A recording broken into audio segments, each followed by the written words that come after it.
Hi people! So meron tayong i-unbox ngayon na chocolate. Ito yung Cadbury na buy one take one guys. Woo!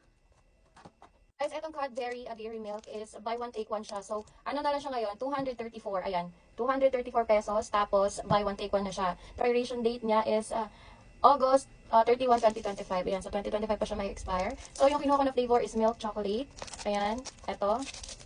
Milk chocolate. Then itong black forest. Ayan.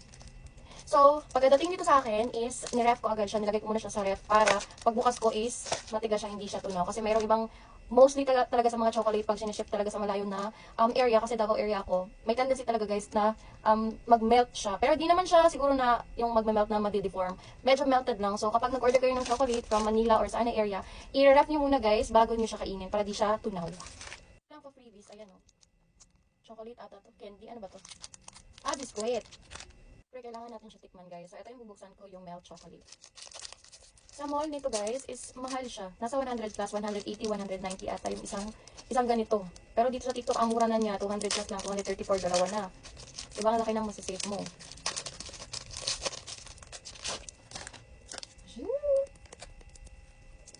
So, buksan na natin.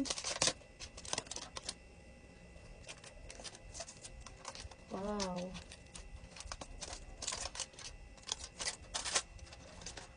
Ang laki.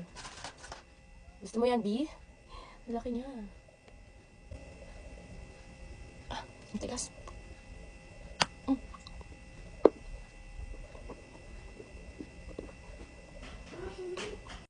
Ang sarap nito, guys.